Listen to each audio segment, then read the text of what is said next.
Klaskfest is just around the corner and new regulations are being implemented. We'll cover the latest changes and walk you through how Klaskfest is played. First, let's talk about the tournament. The tournament occurs approximately every 6 months or twice a year.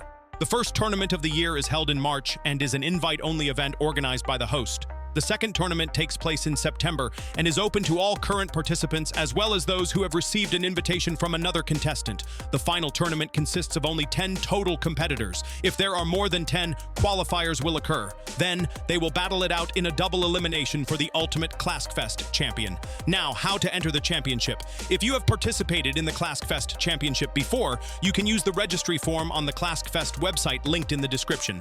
There, you may have an option to invite one friend. After completing the form, your submission will be reviewed and the invitee may receive an email. The email will include a congratulatory message, your Klaskfest registry number, and a link to submit a new registry form. All registry forms require you to enter your Klaskfest registry number. This ensures that it is you who is signing up for Klaskfest, and it also helps us track your statistics, as your registry number is linked to your performance data. Your stats include your name, your total wins and losses, your win-loss ratio, 1v1 stats, your all-time Kringles, which are like bagels in tennis when you get a 6-0 win, your Kringle win rate, 5-5 shootout wins, and some other stats to your first registered edition and total participations. Your stats help determine the seeding for the tournament and are only recorded during the tournament. Practice sessions do not count towards your stats. The seeding is determined by a series of your total statistics. The order in which your statistics are displayed in the Klaskfest stats sheet generally reflects their importance for seeding, with a few exceptions. The most significant statistic is your win rate. The higher your win rate, the lower your seed will be. Following the win rate, other statistics are considered only if there is a tie in the previous statistic. The order of importance is as follows: win rate, total wins, Kringles win rate, total Kringles, 5-5 shootout wins, total editions completed, first registered edition, and registration number. It is unlikely that we will need to go beyond the Kringles win rate, as that is the lowest level we have reached for tiebreakers so far. However, it is possible to go all the way down to the registration number if necessary. We use traditional seeding, so the highest and lowest seeds compete to produce the best possible games later on in the tournament. At the beginning of the tournament, each contestant who reaches the final 10 is given 2 tokens, which we call smørrebrød. For those who are curious, smørrebrød is Danish for sandwiches. Some may wonder why we opted for smørrebrød and Kringle instead of simply referring to them as tokens or a 6-0 win. Since Klask is a Danish game, and its name translates to slap in English due to the sound made when a striker is moved into one's own goal, we wanted to add a distinctly Danish touch. We chose to use a Danish pastry to symbolize winning 6-0, similar to how a 6-0 set in tennis is called a bagel. But why call the token smørrebrød? While it translates to sandwich, upon further research I found that smørrebrød more accurately refers to an open-faced sandwich. This is somewhat akin to our tokens, which are designed with many little decorative elements on top, making them, in a way, almost like open-faced sandwiches. Is it a stretch? Absolutely. Is it random? Definitely, but that's just how I roll. To start the tournament, each contestant receives 2 smørrebrød. At the beginning of each game, both players will set 1 smørrebrød aside in this region. At the end of every game, the winner will collect both smørrebrød from that round. This process applies to both the winners and losers brackets, essentially serving as our version of poker chips. While at least one contestant will leave with none, some players can earn a significant amount with the possibility of ending up with as many as 7 smørrebrød at the end of the tournament.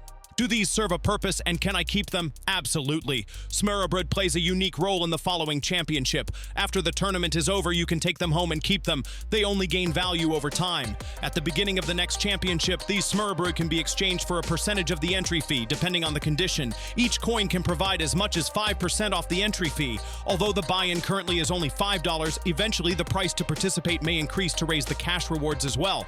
So while currently you may just get $2 off the buy-in, later on you could save your smørrebrød and get a free tournament while the buy-in is $20 for everybody else. Smørrebrød are evaluated whenever they are distributed and returned, and I have a chart to determine their condition. Each smørrebrød is given a score out of 15 points, and only those in decent condition are distributed. When returned, those coins are re-evaluated, and if the score drops too much from damage, you may receive a lower percentage off. As for the buy-in, I recommend bringing the standard cost, and we will return the percentage off that you receive. On the back of every coin, there is a sticker that is used to determine the state it was in beforehand. Due to this being a newer concept, some coins may not have stickers on the back of them. Those coins can only be accepted at Klaskfest 4. For Klaskfest, there are 3 rule changes and 2 penalties that apply to this edition and any future editions unless stated otherwise. Rule changes are 1. Opponent readiness. During serve, before serving, your opponent must be ready. Ready means that your opponent has control of their striker and has neither classed nor picked up any biscuits before you serve. Second, reserving rules. If you serve the ball and it does not cross the center line, you may collect it and reserve only if all of the following conditions are met. The ball cannot cross the center line due to insufficient speed. You have only hit the ball while it was inside the serve circle. The ball has not gone into the server's own goal. The ball is stationary. If all 4 conditions are met, you can pick up the ball and serve again. If this occurs a second time, your opponent earns 1 point. While the ball is in play and has not been picked up, if either player kicks or picks up any biscuits, those actions count. Clasking results in a point for the opposing player, and the board is only reset after a point has been awarded. Therefore, if you pick up a biscuit while the ball is stationary after a serve, but the ball has not been picked up, that action still counts. Additionally, during the second serve, the game remains live. Thus, picking up 2 biscuits before the reserve counts as a biscuit point. Third, ball exiting the board. If you serve and the ball exits the board without being touched by your opponent, the same rules apply as in the second rule. You may take 1 reserve before a point is awarded and the board is reset. When this happens, serve the ball from the nearest corner it exited. Penalties. 1. Altering the game state while live. You are prohibited from touching your striker or the biscuits at any time when the game is in motion.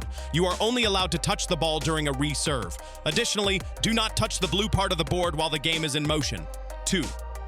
Lifting the board. Lifting the board during the championship is considered unsportsmanlike conduct. Although the official rules do not explicitly prohibit it, Klaskfest has decided it is against the rules. The first instance of lifting the board in a championship results in a warning, while the second instance results in a point for your opponent. Intentionally lifting the board will directly award a point to your opponent. Accumulating 3 penalty points during the championship will result in forfeiting the entire championship. And now, after getting that out of the way, let's get to the rewards. As a rough calculation, we attempt to keep the rewards as a 40-20-10% cash split for the top 3 places. All other participants get nothing. If the buy-in price were to increase, so would the prize pool, as that is directly funded by the buy-in price. Now, if you are confused, since 40 plus 20 plus 10 doesn't equal 100, that's because roughly 30% of the money put in goes into making this tournament possible. The 30% goes to a fund to buy more materials for Klaskfest, either new Klask boards or replacement parts, and a small amount goes to me directly to make Klaskfest possible. I do my best to be as transparent as possible about where all the money goes so we can continue playing Klaskfest. And that's a wrap. If there are any other ideas for rule changes to avoid loopholes or unfair disadvantages, please leave a comment or email me at klaskfest@gmail.com. Thank you for watching and have a great day.